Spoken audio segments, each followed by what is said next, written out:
1 cup கோதுமை மாவு இருந்தால் ஈவினிங் ஸ்நாக்ஸ்க்கு இந்த ரெசிபியை செஞ்சு கொடுத்தீங்கன்னாக்கா ரொம்ப சாஃப்டாகவும் கிறிஸ்பியாகவும் இருக்கும். எப்படி செய்யலான்னு பார்க்கலாங்களா? ஒரு பவுலில் 1 கப் அளவு கோதுமை மாவு எடுத்துக்கோங்க.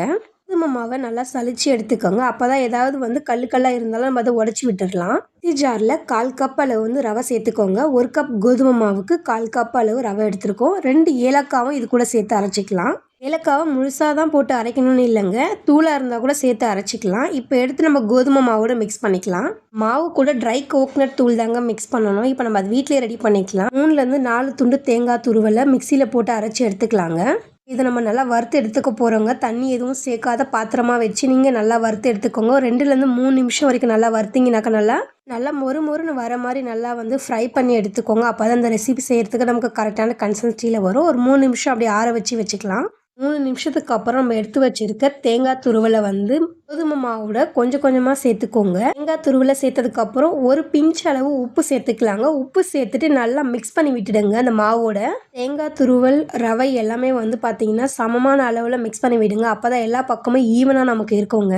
எல்லாம் மிக்ஸ் பண்ணதுக்கப்புறம் இந்த மாவோட ஒரு 2 ஸ்பூன் அளவு பார்த்தீங்கன்னா நெய் சேர்த்தாலும் சேர்த்துக்கலாம், இல்லைனா நீங்கள் எண்ணெய் வேணாலும் சேர்த்துக்கலாம். சேர்த்துருக்கிறது பார்த்தீங்கன்னாக்கா எண்ணெய் தாங்க 2 ஸ்பூன் அளவு சேர்த்துருக்கேன். நல்லா கோதுமை மாவோட இந்த எண்ணெயை நல்லா மிக்ஸ் பண்ணி விட்டுங்க. கையில் இப்படி எடுத்து பார்த்தீங்கன்னாக்கா நமக்கு பிடிக்கிற பதத்தில் வந்தால் மட்டும்தாங்க நம்ம செய்கிற ரெசிபி கல் மாதிரி இல்லாமல் நல்லா சாஃப்டாக கிடைக்குங்க. இப்போ உதுத்து நல்லா விட்டுடுங்க. நல்லா இப்போ பிடிச்சி பாருங்கள், இந்த மாதிரி வரணும். இது கூடவே பார்த்தீங்கன்னாக்கா ஆப் சோடா மாவு ஒரு பிஞ்ச் அளவு எடுத்துக்கோங்க. இப்போ நம்ம சேர்க்க போகிற சக்கரை பார்த்தீங்கன்னா வெள்ளை சக்கரை கிடையாதுங்க, நாட்டு சக்கரை தான். நாட்டு சர்க்கரையை வச்சு செய்யலாமான்னு கேட்டிங்கன்னா கண்டிப்பாக செய்யலாங்க. வெள்ளை சர்க்கரையோட நாட்டு சர்க்கரை நிறைய நமக்கு இப்போ அளவு அந்த அளவுக்கு இருக்காதுங்க. நமக்கு நார்மலான அளவில் தான் நமக்கு இருக்கும். இதை நல்லா மிக்ஸ் பண்ணிவிட்டு அப்படியே ஒரு 5 நிமிஷம் விட்டுடுங்க. 5 நிமிஷத்துக்கு அப்புறம் மாவு கூட தண்ணி சேர்த்து கொஞ்சம் கொஞ்சமாக நல்லா மிக்ஸ் பண்ணி விடுங்க. எல்லா பக்கமும் ஒரே மாதிரி ஈவனாக மிக்ஸ் பண்ணி விடுங்க. பூரி பதத்துக்கு நமக்கு நல்லா வரணுங்க.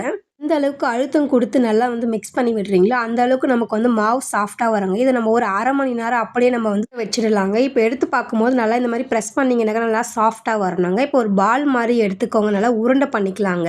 மாவை ஃபஸ்ட்டு நல்லா கொழுக்கட்டை மாதிரி நல்லா உருண்டை பண்ணி பிசைஞ்சு எடுத்துக்கோங்க. இப்போ உள்ளங்கையில் வச்சு நல்லா தட்டை மாதிரி பண்ணிக்கலாம். பெருசாக பண்ணி எடுத்துட்டிங்கனாக்கா மாவு வேகிறதுக்கு ரொம்ப லேட் ஆகுங்க. மீடியம் சைஸாக இந்த மாதிரி பண்ணி ரவுண்டு ஷேப்பில் இருக்கிற மாதிரி எடுத்துக்கோங்க, நல்லா தட்டை ஷேப்பில். எல்லா சைட்லேயும் ஒரே மாதிரி வர மாதிரி நல்லா இந்த மாதிரி ப்ரெஸ் பண்ணி விட்டுட்டு ஒரு ஸ்பூனும் இல்லைனா நைஃபோ வச்சு நீங்கள் அது மேலே லைனாக வர மாதிரி இந்த மாதிரி நம்ம அழுத்தம் கொடுத்தோம்னாக்கா ஒரு ஷேப் மாதிரி நமக்கு வருங்க. இந்த மாதிரி நம்ம பண்ணி எடுத்துக்கலாம். மாவை அப்படியே எண்ணெயில் போட்டு பொரிக்காமல் இதுக்கு ஒரு ஷேப் கொடுத்தோம்னாக்கா அது ஒரு கலர்ஃபுல்லாக இருக்குங்க. இப்போ பாருங்கள், எல்லாமே நம்ம இதே மாதிரி ரெடி பண்ணிட்டோம். எல்லா இடத்துலையும் ஈவனாக இருக்குது. அப்படியே ஒரு 3 நிமிஷம் அப்படியே விட்டுடுங்க. அது நல்லா செட் ஆகட்டுங்க. எண்ணெய் காஞ்ச பிறகு ஒரு பீஸாக எடுத்து எண்ணெய்க்குள்ளே போட்டு நல்லா நம்ம பொரிச்சு எடுத்துக்க போகிறோம். இப்போது பக்கம் வேகத்துக்கு குறைஞ்சபட்சம் எப்படி ஒரு 5 நிமிஷம் ஆகுங்க. ஏன்னா மாவு ஃபுல்லாக இருக்கிறதுனால இது நல்லா நமக்கு வெந்து வரணுங்க. இந்த மாதிரி நல்லா கோல்டன் கலரில் நமக்கு மாறி வரணும். ஹை ஃப்ளேமில் வைக்கக்கூடாதுங்க, லோ ஃப்ளேமில் வச்சு தான் மாவு நல்லா நம்ம வேக வச்சு எடுக்கணும். இந்த மாதிரி எடுக்கும்போது பார்த்தீங்கன்னா கலர்ஃபுல்லாக எவ்வளோ சூப்பராக இருக்குது பாருங்கள். இதை வச்சு சாப்பிட்டீங்கன்னாக்கா 1 வாரம் வரைக்கும் கெடாமல் இருக்குங்க. கண்டிப்பாக இந்த ரெசிபியை ட்ரை பண்ணி பார்த்துட்டு கமெண்ட்டில் சொல்லுங்கள். வீடியோ பிடிச்சிருந்தால் லைக் பண்ணிவிட்டு கமெண்ட் பண்ணிவிட்டு சப்ஸ்கிரைப் பண்ணி